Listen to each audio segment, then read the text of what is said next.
Di sinilah juga tempat kita bersujud. Di sini tempat kita menjalani sebagai sebuah ibadah.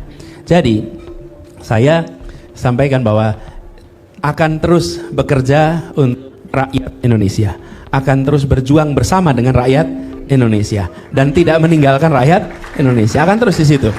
Karena itulah kita dorong nih, lebih banyak lagi yang berusaha dan soleh, dan lebih banyak lagi yang soleh yang berusaha berkegiatan bisnis. Dengan lalu begitu, setelah ini apakah Bapak masih punya mimpi tentang negeri ini? Dan apa yang akan Bapak lakukan? Gitu, Pak. ya, gini, Bu Nita, Bapak sekalian, saya rasa kita semua sama, kita mencintai Indonesia, betul tidak? Dan kita ingin Indonesia kita menjadi negeri yang adil, negeri yang memberikan kesempatan pada kita untuk bisa mendapatkan kesejahteraan lebih baik. Di sinilah juga tempat kita bersujud. Di sini tempat kita menjalani sebagai sebuah ibadah. Jadi, saya sampaikan bahwa akan terus bekerja untuk rakyat Indonesia, akan terus berjuang bersama dengan rakyat Indonesia, dan tidak meninggalkan rakyat Indonesia, akan terus di situ. Jadi, sempat itu waktu habis selesai Pilpres, Pak Anies kerja di luar saja. Jadi A, B, C, D, E, F, G gitu. Itu namanya pengasingan. Namanya diasingkan nanti. Saya bilang saya tetap akan di sini, bekerja di sini, dan akan meneruskan perjuangan ini, tidak berhenti. Kita akan terus berjuang untuk Indonesia yang seluruh janji kemerdekaannya ditunaikan bagi seluruh rakyat Indonesia. Itu PR yang kita mau kerjakan sama-sama, gitu Bu Yunita. Baik, Masya Allah. Oke Pak Anies, itu tentang politiknya. Kemudian yang sekarang kita tunggu-tunggu bersama sebenarnya apa sih poin-poin penting atau your wisdom gitu buat teman-teman di sini para penggiat usaha ya, mayority mungkin UMKM yang bisa Pak Anies sampaikan supaya mereka berada di on the right track, kemudian tetap gigih giat, dan kemudian juga tadi mengamalkan semua akhlak pengusaha muslim, dan intinya nantinya kita bisa berkontribusi Pak untuk negara kita ini. Ya, ini Bu Nita ya, teman-teman pengusaha yang soleh-solehah ini. Pengusaha yang soleh ini, saya ingin cerita nih Mas Dewo, dalam perjalanan saya. Kebetulan saya ditakdirkan berkeliling ke banyak kota, kabupaten selama setahun setengah lebih. Apa yang terjadi? Saya banyak datang ke tempat-tempat menemukan pengusaha-pengusaha soleh, pengusaha solehah yang kebermanfaatan atas usahanya itu terasa sekali bagi masyarakat sekitarnya. Apa sih, mungkin tadi juga dibahas, apa sih yang membedakan pengusaha muslim dengan pengusaha yang tidak berlabel muslim? Niatnya Bu, niatnya. Makanya saya mengistilahkan pengusaha yang soleh. Pengusaha yang soleh, pengusaha yang soleh ini pengusaha yang menjalani kegiatan ini sebagai ibadah. Wa ma khalaqtul jinna wal insan illa liya'budu. Tidak aku ciptakan jin dan manusia kecuali untuk beribadah. Jadi kegiatan ini pun dipandang sebagai kegiatan ibadah. Nah, pengusaha saleh pasti menempatkan urusan zakat, sedekah, infak itu prioritas, betul tidak? Karena itu bukan miliknya, benar tidak? Sehingga cara pandangnya itu beda tentang bagaimana mengelola uang, bagaimana mengelola pendapatan, bagaimana memberikan yang menjadi kewajiban, bagaimana memisahkan yang bukan haknya, itu dikerjakan dengan baik. Jadi, saya kalau datang di sebuah tempat ketemu ada sebuah masjid yang baik, kemudian kegiatan sosial banyak, saya tanya, siapa pengusaha yang dekat sini? Oh, pasti disebut tuh, ini Pak si Anu, itu pasti. Terasa sekali. Saya pernah ke Blitar, ketemu dengan sebuah tempat, barangkali sering pada lihat juga, masjid yang mirip Masjid Nabawi, dan semua, kebetulan saya pas buka puasa Mas di sana. Itu buka disiapin, sahur disiapin, habis Jumatan disiapin makan. Saya tanya, semua disiapkan. Kenapa? Ya ini rezeki minallah katanya. Rezeki itu datangnya dari Allah, dan kemudian saya hanya bagian untuk meneruskan saja kepada yang lain. Nah, itulah yang menjadi pembeda ketika seseorang menyebut dirinya saya pengusaha muslim. Sadari bukan KTP-nya bertuliskan agama Islam, tapi ada nilai Islam di dalam kegiatan usaha. Kalau soal KTP-nya bertuliskan Islam banyak, tapi soleh dan tidak kan nggak bisa di KTP, bukan? Benar tidak? Karena itulah kita dorong nih, lebih banyak lagi yang berusaha dan soleh, dan lebih banyak lagi yang soleh yang berusaha berkegiatan bisnis. Dengan begitu ini nanti akan muncul. Jadi saya melihat dari pengalaman perjalanan kemarin, banyak sekali tempat-tempat di daerah-daerah yang ukurannya itu kecil, Bu Nita, kalau dihitung dari sisi skala ya, mereka bukan pengusaha yang skalanya raksasa, tetapi dalam skala kecil pun mereka sudah memberikan kebermanfaatan pada lingkungan sekitar. Jadi menurut saya kita harus dorong lebih jauh supaya lebih banyak lagi pengusaha-pengusaha soleh-solehah ini berkembang di Indonesia kita. Jadi kuncinya kebermanfaatan ya Pak Anies ya, menjadikan usaha kita itu adalah bagian dari ibadah gitu. Dan negara ini kita perlu memberikan prioritas kepada yang kecil. Yang kecil itu yang mikro, yang baru mulai, yang belum besar. Saya ini paling prihatin Mas kalau ketemu satu tempat cerita gini, Pak Anies ini luar biasa loh Pak, tempat ini sudah 27 tahun Pak usahanya. 27 tahun usahanya, luar biasa. Ya terus, iya Pak ya di sini terus. Nggak ada tempat baru? Enggak, ya di sini terus. Nah kan berarti stagnansi itu. 27 tahunnya itu stagnan, bukan 27 tahun itu tahan menghadapi tantangan, itu stagnansi.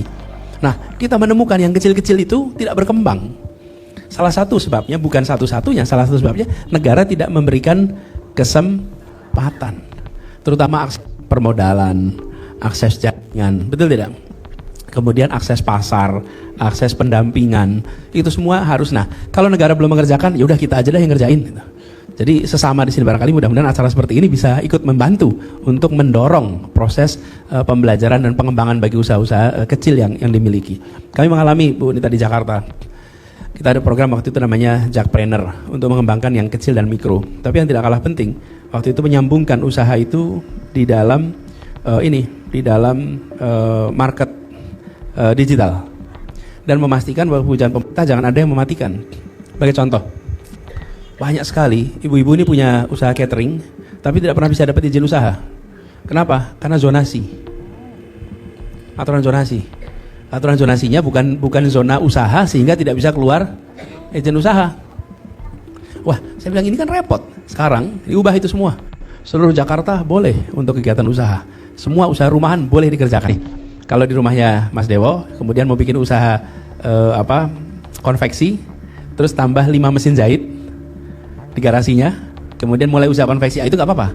Tapi kalau diubah jadi restoran yang parkirnya jadi panjang, itu nggak boleh, karena itu berdampak kepada lingkungan. Tapi kalau kegiatan usaha yang tidak perlu parkiran, tapi dikerjakan di rumah, nambah tenaga kerja, itu nggak apa-apa. Dan itu yang kemudian kemarin diizinkan. Dengan itu diizinkan, sekarang ibu-ibu di mana saja bisa mendapatkan izin usaha di Jakarta. Nah itu contoh bagaimana memberikan yang kecil kesempatan.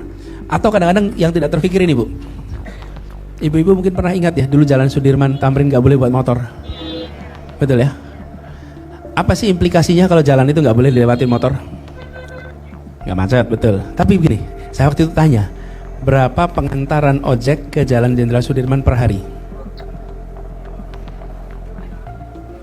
Ribuan ya? Berapa belas ribu? Berapa puluh ribu? 500.000 pengantaran per hari. Oke, kalau itu dilarang, itu artinya apa? Usaha mikro yang bikin snack, makanan, nggak bisa tuh diantar pakai motor. Ada konektivitas secara digital, tapi tidak ada konektivitas secara transportasi. Itu bikin frustrasi tuh. Jadi ketika pemerintah membuat itu, kami ubah, boleh motor mengantar masuk ke jalan itu. Begitu boleh, maka seluruh produk-produk UMKM rumahan itu bisa masuk ke jalan utama di Jakarta dan bisa dibeli oleh warga di Jalan Sudirman. Itu contoh nih.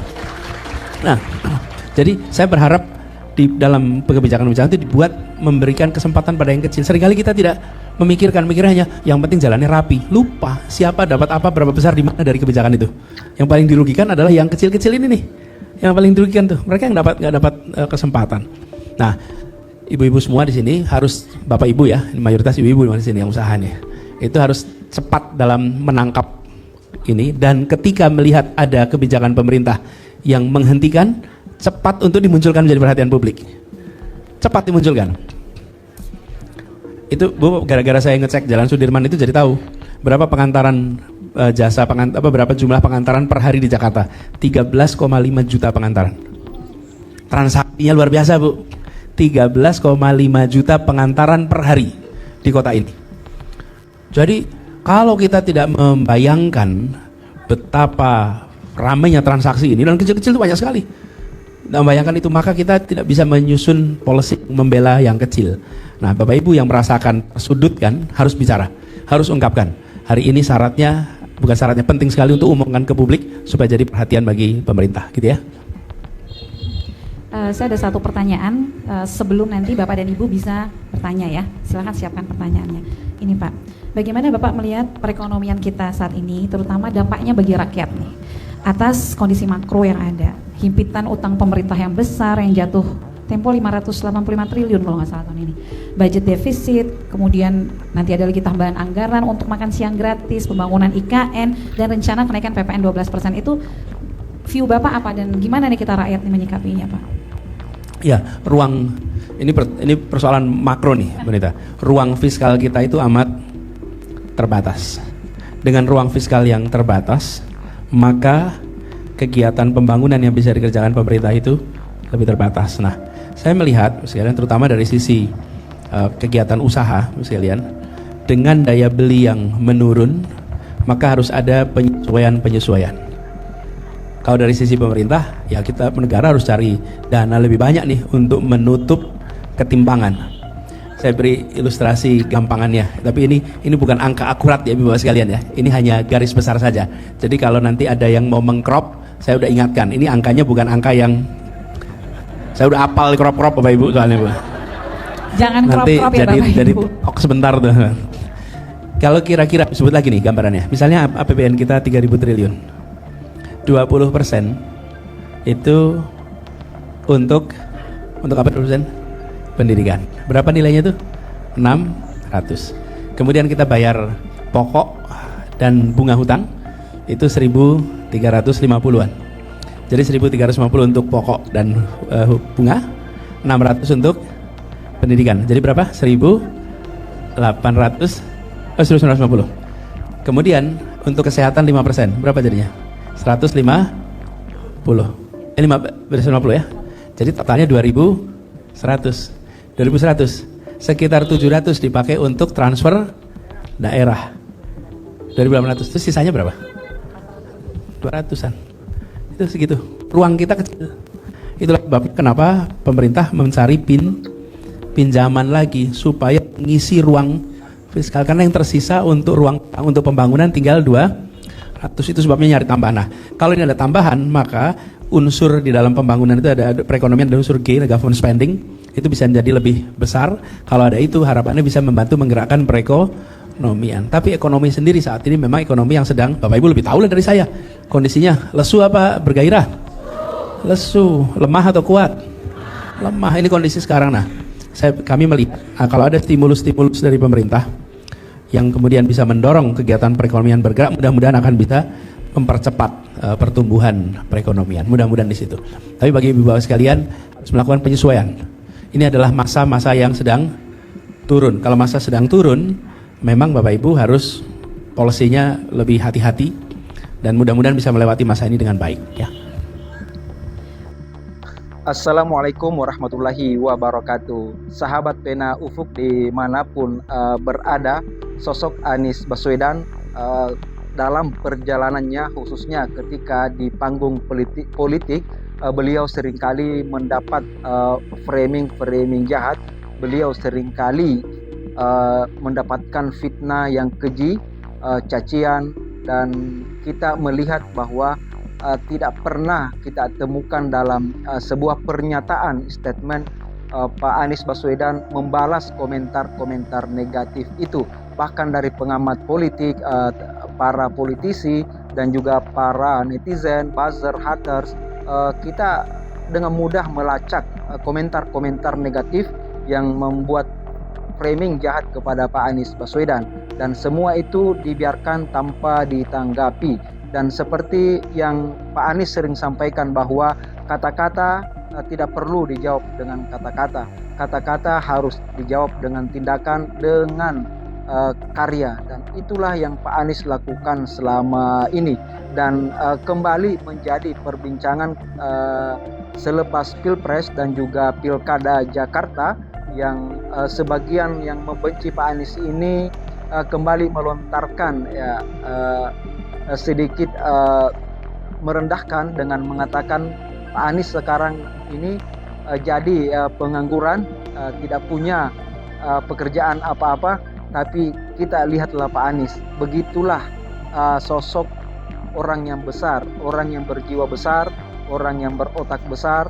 Dia tidak memandang apakah punya jabatan publik atau tidak, kontribusi harus dia berikan, karena kontribusi dan jabatan itu adalah dua hal yang berbeda. Betapa banyak orang yang punya jabatan publik yang seharusnya jika dia memanfaatkan momentum jabatan itu, maka dia bisa menghasilkan sebuah kebijakan yang mendatangkan kemaslahatan kepada banyak orang. Namun itu tidak dilakukannya. Tapi juga banyak orang yang tidak punya jabatan strategis, tidak punya jabatan publik, namun dia mampu memerankan dirinya sebagai orang yang punya bisa menebar kebermanfaatan kepada orang banyak. Jadi itu poinnya. Jabatan dan peran kontribusi itu ada dua hal yang berbeda.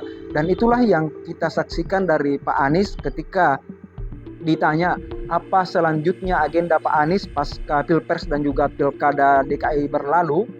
Beliau menjawab bahwa bahkan ketika beliau disarankan untuk melanjutkan karir di luar negeri, beliau saya rasa punya jiwa merah putih seperti yang dimiliki oleh B.J. Habibie. Beliau tidak tergiur dengan bayaran dolar di luar negeri yang begitu banyak. Karena demi kecintaannya Indonesia, Pak Anies lebih memilih berkontribusi di Indonesia.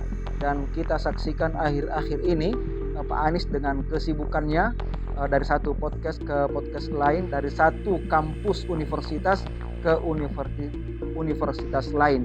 Beliau memang tidak lagi punya otoritas untuk menentukan suatu kebijakan, tapi beliau punya pikiran besar, punya gagasan yang luas, dan itulah yang ditularkan kepada publik dengan berbicara di forum-forum nasional, dengan diskusi-diskusi kebangsaan. Pak Anies terus memberikan pencerahan, menyalakan api optimisme bagi bangsa ini bahwa ada beberapa sektor yang memang harus diberikan kritik di bangsa ini, dan itu terus sampaikan Pak Anies agar kita ini masyarakat tercerahkan dan juga teredukasi melalui tema-tema apa yang disampaikan oleh Pak Anies. Demikian, terima kasih.